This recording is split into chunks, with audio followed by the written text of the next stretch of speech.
ഹരേ രാമ രാമ രാമ ഹരേ ഹരേ ഹരേ കൃഷ്ണ കൃഷ്ണ കൃഷ്ണ ഹരേ ഹരേ. ഓം നമോ ഭഗവതേ വാസുദേവായ. ശ്രീ മഹാഭാഗവതം 8-ാം സ്കന്ധം 11-ാം അധ്യായം. ദേവാസുരയുദ്ധ പര്യവസിതി. ശ്രീശുകൻ പറഞ്ഞു: പരമ്പുമാൻ തൻ പരമാനുകമ്പയാൽ സ്വശക്തിയാർജിച്ച സുരേശ്വരാദികൾ ക്ഷണാൽ പ്രതിദ്വന്ദ്വികളെ സമസ്തവും തകർക്കുവാൻ ദക്ഷത നേടി നിർഭരം. ബലിതൻ നേർക്കു സക്രോധം ഭഗവാൻ പാകശാസനൻ ഉയർത്തി വജ്രം പ്രജകളാർത്തുകേണാർത്തത് നൃപ. സന്നദ്ധനായി പോർക്കളത്തിൽ മുൻനിൽക്കും ധീരദൈത്യനെ ധിക്കരിച്ചോതിനാനിന്ദ്രൻ കയ്യിൽ വജ്രത്തൊടും തഥാ. കൺകെട്ടാൽ മൂഢർ തൻ വിത്തം തട്ടും ജാലികനെന്ന പോൽ മായയാൽ മൂഢ മായേശന്മാരെ വെല്ലാൻ കുതിക്കയോ. വിണ്ണേറി മായയാൽ വീണ്ടുമേറാനായി കുതിക്കുവോർ മൂഢർ ദസ്യുക്കൾക്കു പൂർവസ്ഥാനവും നഷ്ടമാക്കുവൻ. ദുർമായിൻ 100 കമ്പുള്ളൊരീ വജ്രം കൊണ്ടു നിൻ തല കൊയ്വൻ ഞാൻ ദുർമതേ കൂട്ടുകാരൊപ്പം ചേർന്നുകൊള്ളുക നീ. ബലി പറഞ്ഞു: കാലപ്രേരിതരായി പോരിൽ ഏർപ്പെട്ടോർക്കൊക്കെയും ധ്രുവം ജയമോ തോൽമയോ കീർത്തിലാഭമോ മൃത്യുവോ വരാം. എല്ലാം കാലാധീനമെന്നായി കാൺമോർക്കിവയൊന്നിലും ദോഷതാപങ്ങളുണ്ടാകാ. നിങ്ങൾ അജ്ഞരിതിൽ തുലോം സർവത്തിനും ഹേതു താന്താനെന്നോർക്കും ശോച്യനായ നീ. മർമ്മം തുളയ്ക്കും വാക്കെന്തു ചൊന്നാലും സാരമില്ലമേ. ശ്രീശുകൻ പറഞ്ഞു: ഏവം ആക്ഷേപിച്ചു വിൽഞ്ഞാൺ ചെവിയോളം വലിച്ചുടൻ വിട്ടാൻ ബാണങ്ങൾ ഇന്ദ്രൻ്റെ നേർക്കു വീരൻ മഹാബലി. നേരോതിയെങ്കിലും ശത്രുകൃത്യമാക്ഷേപമാ വിഭു.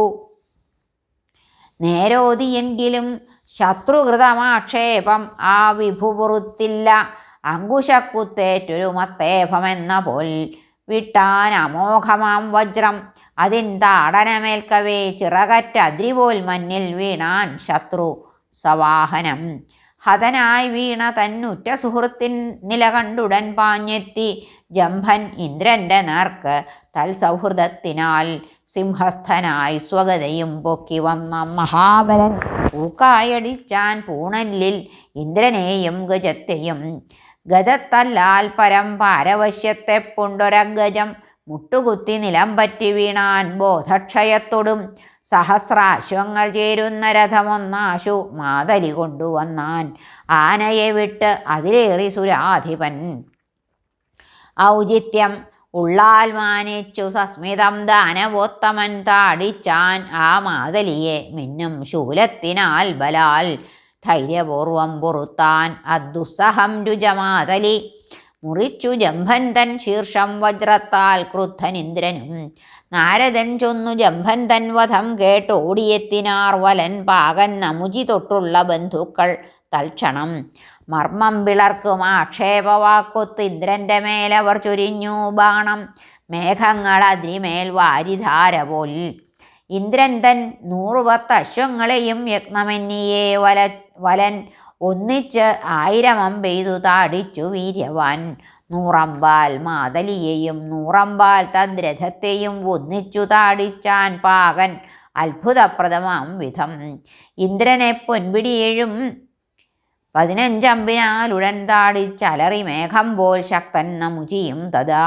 മാരിമേഘങ്ങളിനെ എന്ന പോൽ ശരമാരിയാൽ മൂടിനാൻ ഇന്ദ്രനെ ദൈത്യർ തേരും സൂതനുമുൾപ്പെടെ.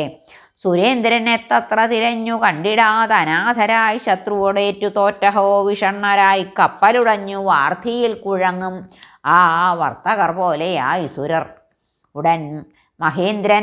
ഉടൻ മഹേന്ദ്രൻ ശരകൂടമുക്തനായി പുറത്തു വന്നാൽ മരഥാതി സംയുതം ചൊരിഞ്ഞു സർവത്ര നഭസ്സിൽ. മുന്നിലും പ്രഭാത സൂര്യോപമം ആത്മദീപ്തിയെ. പോരിൽ വൈരികളോടേറ്റു കുഴങ്ങും സ്വീയ സേനയെ കണ്ടുടൻ രുഷ്ടനായ ഇന്ദ്രൻ വധാർത്ഥം വജ്രമേന്തിനാൻ. അഷ്ടധാരം സ്വവജ്രത്താൽ ബലപാകശിരസ്സുകൾ കൊയ്താൻ ഇന്ദ്രൻ നോക്കി നിൽക്കും ദൈത്യർ പേടിച്ചു പോം വിധം. തദ്വധം കണ്ടു നമുചി ശോകരോഷാർത്തനായി ഭൃശം ഇന്ദ്രനെ കൊല്ലുവാൻ ചെയ്തു നാനായത്നങ്ങൾ മന്നവ. മണി തൂക്കി പൊന്നണിഞ്ഞൊരിരുമ്പിൻ ശൂലമൊന്നുടൻ കയ്യേന്തി നിന്റെ കഥ ഞാൻ തീർപ്പൻ എന്നോതി രുഷ്ടനായി. സിംഹം പോൽ അലറിപ്പാഞ്ഞു വിട്ടാൻ ഇന്ദ്രന്റെ നേർക്കവൻ.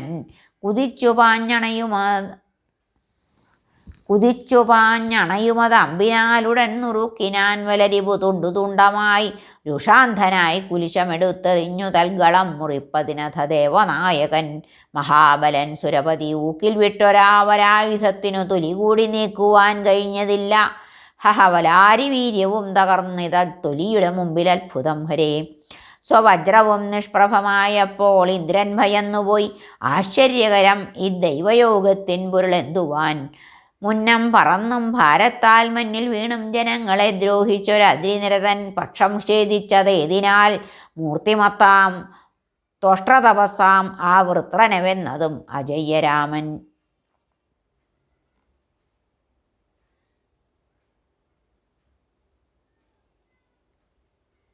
അജയ്യരാം അന്യശക്തന്മാരെ കൊന്നതുമേതിനാൽ ആ വജ്രമീ അല്പനോട് തോറ്റെന്നോ.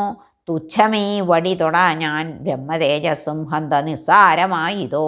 ഏവം ശക്രൻ വിഷാദിക്കേ കേൾക്കായി വാക്ക് അശരീരിണി ശുഷ്കാർദ്ര വസ്തുക്കളിലേതാലും ഹന്തവ്യനല്ലിവൻ.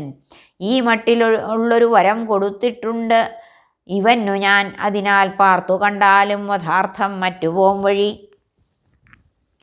അദിവ്യവാക്യം കേട്ടിന്ദ്രൻ ഗാഠം ചിന്തിച്ചു നോക്കവേ ഉഭയാത്മകമാം ഫേനം യുക്തം എന്നാശു കണ്ടുതേ. ആ നുരക്കട്ടയാൽ ദൈത്യശിരസ് ഇന്ദ്രൻ ഹരിക്കവേ മുനിമാർ തുഷ്ടരായി വാഴ്ത്തി തൂകിനാർ കുസുമോൽക്കരം. പാടി വിശ്വാവസുവും അപരാവസുവും ആദരാൽ മുഴക്കി ദേവവാദ്യങ്ങൾ നടിമാർ ചെയ്തു നർത്തനം. സിംഹം മൃഗങ്ങളെപ്പോലെ വായു അഗ്നി വരുണാദ്യരും കൊന്നാർ പ്രതിദ്വന്ദ്വികളെ ശസ്ത്രാസ്ത്രൗഹങ്ങളാൽ ദ്രുതം. ദൈത്യസംക്ഷയമേവം കണ്ട് അജൻ ചൊല്ലിയയക്കയാൽ ദേവർഷിയാം നാരദൻ പോയി തടുത്താൻ സുരരെത്തതാ. നാരദൻ പറഞ്ഞു, നാരായണാശ്രയത്താൽ ഇങ്ങമൃതം നിങ്ങൾ നേടിനാർ. ശ്രീയും വർദ്ധിച്ചിതല്ലോ, പോരിനി വേണ്ടെന്നു വയ്ക്കുവിൻ. ശ്രീശുകൻ പറഞ്ഞു, മുനിവാക്യത്തെ മാനിച്ചു യുദ്ധവും നിർത്തി വാനവർ വാഴ്ത്തി സ്തുതിക്കും അനുയായികളൊത്താർന്നു വിണ്ണകം. പോരിൽ ശേഷിച്ച ദൈത്യന്മാർ നാരദാനുജ്ഞയൊത്തുടൻ വിപന്നൻ ബലിയേയും കൊണ്ടണഞ്ഞാരസ്തപർവ്വതം. അംഗം നഷ്ടപ്പെടാത്തോരാം ശിരസ്സുള്ളോരെയൊക്കെയും സഞ്ജീവനി വിദ്യ കൊണ്ടു ജീവിപ്പിച്ചതു ഭാർഗവൻ. ശുക്രൻ സ്പർശിക്കവേ വീണ്ടും ചൈതന്യം പൂണ്ടൊരു ബലി തൻ തോൽവിയെപ്പറ്റി ദുഃഖിച്ചില്ല തത്വജ്ഞനാകയാൽ.